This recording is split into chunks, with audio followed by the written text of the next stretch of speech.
आयजा, क्या हुआ है? पता नहीं क्या हो गया, मेरे दिमाग को बहुत ही भयानक ख्वाब देखा। अच्छा लगा जैसे वो घबराहट हो रही है उसकी वजह से। अली, हमारी चीख की आवाज आई, क्या हुआ बेटा? कुछ नहीं बाबा, वो बस एक बहुत बुरा ख्वाब आ गया था तो आँख खुल गई। सॉरी।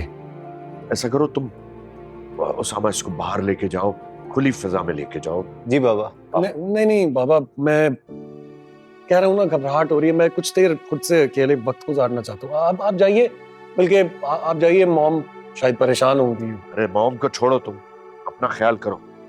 वो बल्कि उसामा तुम उठो, उठो मेरी। अच्छा ठीक है बाबा, ठीक है, आप कह रहे हैं तो बाहर चला जाता हूँ। सामा तुम बाबा को लेकर जाओ, मैं चेंज करके आता हूँ। बाहर जाना, रिलैक्स करो, ठीक है मेरे? शाबाश। मैं तुम्हारा वेट कर रहा हूँ। ओके? हाँ।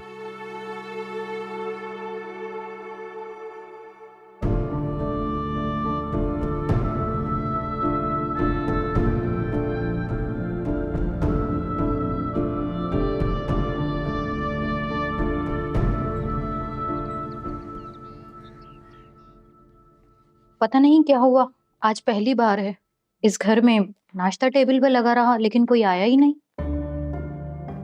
मीर नुमान साहब तो अपने कमरे में नाश्ता करते हैं, मगर अली और उसामा भाई भी नहीं आए। उसामा साहब आए थे लेकिन वो कुर्सियां खाली देखकर वापस चले गए, और रजा भाई वो अपनी बेगम को बुलाने के लिए गए थे लेकिन वो नहीं आई, और वो बिना नाश्ते के ही ऑफिस चले गए। वो रात को भी देर से आए थे। मैं ऐसा करती हूँ कि बेगम के कमरे में जूस लेकर चली जाती हूँ, क्या पता पी लें। हाँ, तुम जूस ले जाओ और उनसे नाश्ते का ही पता कर लेना। ठीक है। अच्छा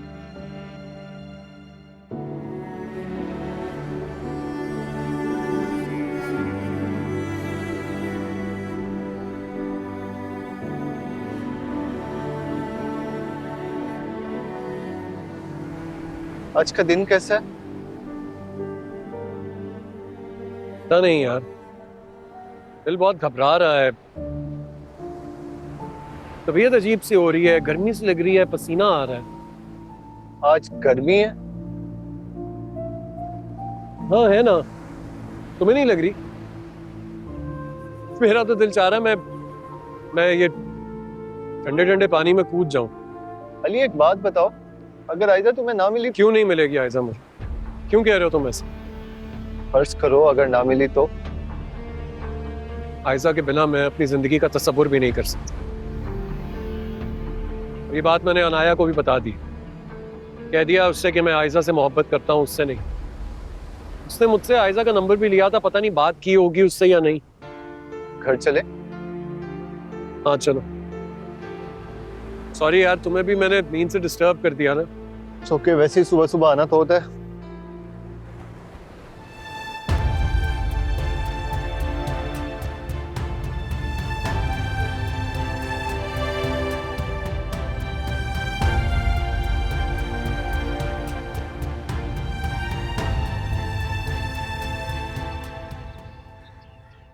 सुरैया का तो बहुत बुरा हाल होगा।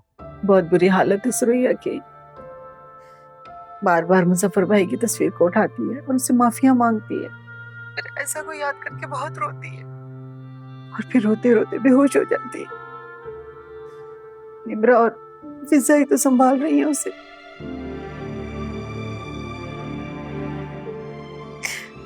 ऐसा की तो कमर में आज पहली रात है,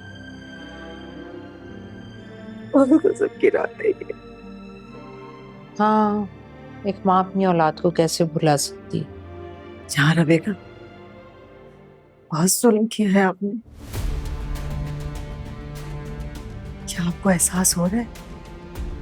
आप में आएगा कुछ बदलाव? अली का क्या हाल होगा जब उसे पता चलेगा? तो बताया है आपने अली को? नहीं नहीं, अली को कुछ नहीं पता, और मैंने उसामा और रजा को भी मना कर दिया कि उससे कोई कुछ ना बताए। कब तक? कब तक छुपाएंगे उससे? और जब उसे पता चलेगा तो क्या हाल होगा उसका? सोचा है आपने? एहसास है आपको? कुछ नहीं पता, और मैं नहीं जानती कि उसे आयजा के बारे में पता चलेगा तो क्या होगा, और मेरी क्या हालत होगी मैं ये भी नहीं जानती। मैं सुरैया से माफी मांगना चाहती थी। मैं उसके पास गई, लेकिन उसकी हालत देखकर मेरा दिल इतना घबराया कि मैं घर चली आई। तहसीन, मैं बहुत परेशान हूँ। मेरी समझ में नहीं आ रहा कि मैं क्या करूं। जहारा बेगम, आपको बहुत कुछ सहना पड़ेगा। बहुत बड़ा जुल्म किया है आपने। खुदा आपको कभी माफ नहीं करेगा। मैं सुरैया के पास जा रही हूँ। तहसीन, मैं तुम्हारे सामने अपना दिल हल्का करना चाहती हूँ। क्या तुम मेरे पास आ सकती हो? कोशिश करूंगी मैं। अल्लाह हाफिज। खुदा हाफिज।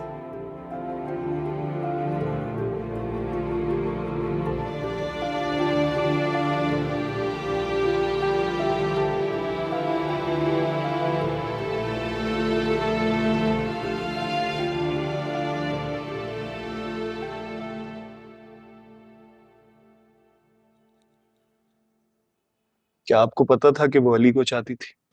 नहीं, मुझे नहीं मालूम था। कितना बड़ा जुल्म है, और कितने अफसोस की बात है कि उसे मौत के घाट उतरने दिया लेकिन अली के हवाले नहीं किया। तुम जानते हो उससे कौन था वो? फिजा का देवर। लेकिन तुम्हें ये सब कुछ किसने बताया?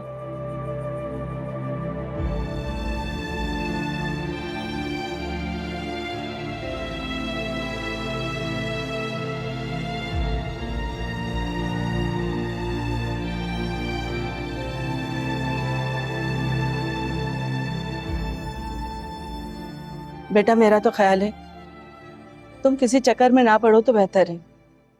उसकी जान चली गई है मामा। ये सारा कसूर सुरैया आंटी का है कि वो जबरदस्ती उसकी शादी मुझसे करना चाह रही थी। क्यों कर रही थी वो ऐसा? लड़का लड़की एक दूसरे को पसंद करने का हक रखते हैं। ये हरकतें माँ बाप को जेब नहीं देती। कब तक हमारा माशरा ऐसा ही रहेगा? I'm really sad for Aiza. I'm very sad for Aiza. बस करो बेटा, परेशान मत हो। जाने वाली तो चली गई, तुम सब्र करो।